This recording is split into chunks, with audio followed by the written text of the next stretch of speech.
오늘 소개해주시는 하나님의 말씀은 창세기 25장에서 27장까지의 말씀입니다. 25장. 아브라함이 다시 아내를 맞아들였는데 그의 이름은 구두라이다. 그와 아브라함 사이에서 시므란과 역산과 무단과 미디안과 이스박과 수아가 태어났다. 역산은 스바와 드단을 낳았다. 드단의 자손에게서 아수르 사람과 루드시 사람과 르음미 사람이 갈라져 나왔다. 미디안의 아들은 에바와 에벨과 한옥과 아바다와 엘다인데 이들은 모두 구두라의 자손이다. 아브라함은 자기 재산을 모두 이삭에게 물려주고 첩들에게서 얻은 아들들에게도 한 몫씩 나누어 주었는데 그가 죽기 전에 첩들에게서 얻은 아들들을 동쪽 곧 동방 쪽으로 보내어서 자기 아들 이삭과 떨어져서 살게 하였다. 아브라함이 누린 해수는 모두 175해이다. 아브라함은 자기가 받은 목숨대로 다 살고 아주 늙은 나이에 기운이 다하여서 숨을 거두고 세상을 떠나 조상들이 간 길로 갔다. 그의 아들 이삭과 이스마엘이 그를 막벨라 굴에 안장하였다. 그 굴은 마므레 근처 햇사람 소알의 아들 에브론의 밭에 있다. 그 밭은 아브라함이 햇사람에게서 산 것이다. 바로 그곳에서 아브라함은 그의 아내 사라와 합장되었다. 아브라함이 죽은 뒤에 하나님은 아브라함의 아들 이삭에게 복을 주셨다. 그때에 이삭은 브엘라헤로이 근처에서 살고 있었다. 사라의 여종인 이집트 사람 하갈과 아브라함 사이에서 태어난 아들 이스마엘의 족보는 이러하다. 이스마엘의 아들들의 이름을 태어난 순서를 따라서 적으면 다음과 같다. 이스마엘의 맏아들은 느바요시다. 그 아래는 게달과 압브엘과 밉삼과 미스마와 두마와 마사와 하닷과 데마와 여드로와 나비스와 게드마가 있다. 이 12은 이스마엘이 낳은 아들의 이름이면서 동시에 마을과 부락의 이름이며 또한 이 사람들이 세운 12지파의 통치자들의 이름이기도 하다. 이스마엘은 모두 137해를 누린 뒤에 기운이 다하여서 숨을 거두고 세상을 떠나 조상에게로 돌아갔다. 그의 자손은 모두 하윌라로부터 수르 지방에 이르는 그 일대에 흩어져서 살았다. 수르는 이집트의 북동쪽 경계 북은 아시에라로 가는 길에 있다. 그들은 모든 형제들과는 적대감을 가지고 살았다. 다음은 아브라함의 아들 이삭의 족보이다. 아브라함이 이삭을 낳았고 이삭은 40살에 리브가와 결혼하였다. 리브가는 바단 아람의 아람 사람인 부두엘의 딸이며 아람 사람인 라반의 누이이다. 이삭은 자기 아내가 임신하지 못하므로 아내가 아이를 가지게 해달라고 주님께 기도하였다. 주님께서 이삭의 기도를 들어주시니 그의 아내 리브가가 임신하게 되었다. 그런데 리브가는 쌍둥이를 배웠는데 그 둘이 태안에서 서로 싸웠다. 그래서 리브가는 이렇게 괴로워서야 내가 어떻게 견디겠는가 하면서 이 일을 알아보려고 주님께로 나아갔다. 주님께서 그에게 대답하셨다. 두 민족이 너희 태안에 들어있다. 너희 태안에서 두 백성이 나뉠 것이다. 한 백성이 다른 백성보다 강할 것이다. 형이 동생을 섬길 것이다. 달이 차서 몸을 풀 때가 되었다. 태안에는 쌍둥이가 들어있었다. 먼저 나온 아이는 살결이 붉은 데에다가 온몸이 털투성이어서 이름을 에서라고 하였다. 이어서 동생이 나오는데 그의 손이 에서의 발뒤꿈치를 잡고 있어서 그 이름을 야곱이라고 하였다. 리브가가 이 쌍둥이를 낳았을 때 이삭의 나이는 60살이었다. 두 아이가 자라 에서는 날쌘 사냥꾼이 되어서 들에서 살고 야곱은 성격이 차분한 사람이 되어서 주로 집에서 살았다. 이삭은 에서가 사냥해온 고기의 맛을 들이더니 에서를 사랑하였고 리브가는 야곱을 사랑하였다. 한 번은 야곱이 죽을 끓이고 있는데 에서가 허기진 채 들어서 돌아와서 야곱에게 말하였다. 그 붉은 죽을 좀 빨리 먹자. 배가 고파 죽겠다. 에서가 붉은 죽을 먹고 싶어 하였다고 해서 에서를 에돔이라고도 한다. 야곱이 대답하였다. 형은 먼저 형이 가진 맏아들의 권리를 나에게 파시오. 에서가 말하였다. 이것 봐라. 나는 지금 죽을 지경이다. 지금 나에게 맏아들의 권리가 뭐 그리 대단한 거냐. 야곱이 말하였다. 나에게 맹세부터 하시오. 그러자 에서가 야곱에게 맏아들의 권리를 판다고 맹세하였다. 야곱이 빵과 팥죽 얼마를 에서에게 주니 에서가 먹고 마시고 일어나서 나갔다. 에서는 이와 같이 맏아들의 권리를 가볍게 여겼다. 26장.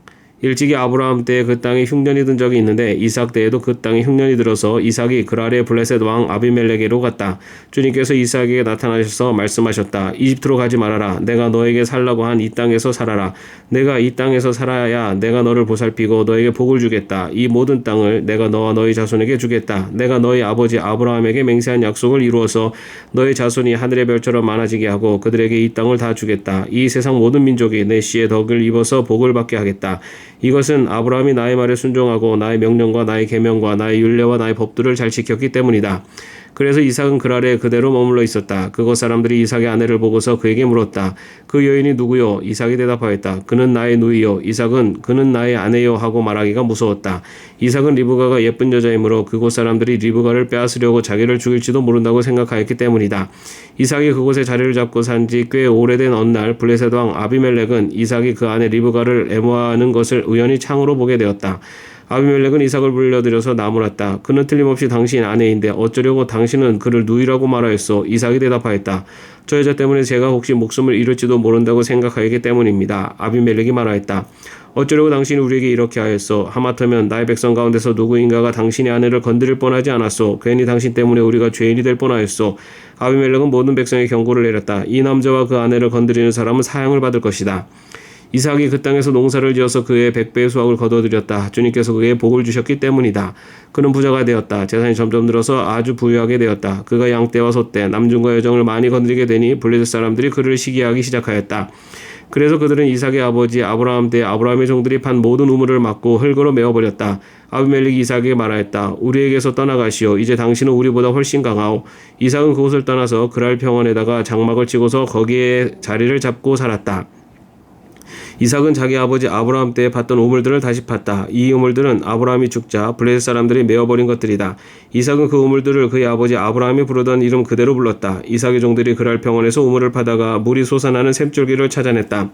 샘이 터지는 바람에 그랄 지방 목자들이 그 샘줄기를 자기들의 것이라고 주장하면서 이삭의 목자들과 다투었다. 우물을 두고서 다투었다고 해서 이삭은 이 우물을 에색이라고 불렀다. 이삭의 종들이 또 다른 우물을 팠는데 그랄 지방 목자들이 또 시비를 걸었다. 그래서 이삭은 그 우물 이름을 신나라고 했다. 이삭이 거기에서 옮겨서 또 다른 우물을 팠는데 그때에는 아무도 시비를 걸지 않았다. 그래서 그는 이제 주님께서 우리가 살 곳을 넓히셨으니 여기에서 우리가 번성하게 되었다 하면서 그 우물 이름을 르호봇이라고 하였다. 이삭은 거기에서 부엘세바로 갔다. 그날 밤에 주님께서 그에게 나타나셔서 말씀하셨다. 나는 너희 아버지 아브라함을 보살펴준 하나님이다. 내가 너와 함께 있으니 두려워하지 말아라. 내가 나의 종 아브라함을 보아서 너에게 복을 주고 너의 자손의 수를 불어나게 하겠다. 이삭이 그곳에 제단을 쌓고 주님의 이름을 부르며 예배하였다. 그는 거기에 장막을 치고 그 종의 종들은 거기에서도 우물을 팠다. 아비멜렉이 친구 아우삿과 군사령관 비고를 데리고 그랄에서 이삭에게로 왔다. 이삭이 그들에게 물었다. 당신들이 나를 미워하여 이렇게 쫓아내고서 무슨 일로 나에게 왔습니까? 그들이 대답하였다. 우리는 주님께서 당신과 함께 계심을 똑똑히 보았습니다. 그래서 우리는 우리와 당신 사이에 평화조약을 맺어야 하겠다고 생각합니다. 이제 우리와 당신 사이에 언약을 맺읍시다. 우리가 당신을 건드리지 않고 당신을 잘 대하여 당신을 평안히 가게 한 것처럼 당신도 우리를 해롭게 하지 마십시오. 당신은 분명히 주님께 복을 받은 사람입니다. 이삭은 그들을 맞아서 잔치를 베풀고 그들과 함께 먹고 마셨다. 그들은 다음날 아침에 일찍 일어나서 서로 맹세하였으며 그런 다음에 이삭이 그들을 보내니 그들이 평안한 마음으로 돌아갔다. 그날 이삭의 종들이 와서 그들이 판 우물에서 물이 터져 나왔다고 보고하였다. 이삭이 그 우물을 세바라고 부르니 사람들은 오늘날까지 그 우물이 있는 성읍을 부엘세바라고 한다. 에서는 40살이 되는 해에 햇사람 부엘의 딸 유딧과 햇사람 엘론의 딸 바스맛을 아내로 맞았다. 이 두 여자가 나중에 이삭과 리브가의 근심거리가 된다. 27장 이삭이 늙어서 눈이 어두워 잘 볼 수 없게 된 어느 날 맏아들 에서를 불렀다. 나의 아들아. 에서가 대답하였다. 예, 제가 여기에 있습니다. 이삭이 말하였다. 얘야, 보아라. 너의 아버지가 이제는 늙어서 언제 죽을지 모르겠구나. 그러니 이제 너는 나를 생각해서 사냥할 때에 쓰는 기구들 곧 화살통과 활을 메고 들로 나가서 사냥을 해다가 내가 좋아하는 별미를 만들어서 나에게 가져오너라. 내가 그것을 먹고 죽기 전에 너에게 마음껏 축복하겠다. 이삭이 자기 아들 에서에게 이렇게 말하는 것을 리브가가 엿들었다. 에서가 무엇인가를 잡으려고 들로 사냥을 나가자 리브가는 아들 야곱에게 말하였다. 얘야, 나 좀 보자. 너희 아버지가 너희 형에게 하는 말을 내가 들었다. 사냥을 해다가 별미를 만들어서 아버지께 가져오라고 하시면서 그것을 잡수시고 돌아가시기 전에 주님 앞에서 너희 형에게 축복하겠다고 하시더라. 그러니 얘야, 너희 어머니가 하는 말을 잘 듣고 시키는 대로 하여라. 염소가 있는 데로 가서 어린 것으로 통통한 놈 2마리만 나에게 끌고 오너라. 너희 아버지가 어떤 것을 좋아하시는지 내가 잘 아니까 아버지가 잡수실 별미를 만들어줄 터이니 너는 그것을 아버지께 가져다 드려라. 그러면 아버지가 그것을 잡수시고서 돌아가시기 전에 너에게 축복하여 주실 것이다.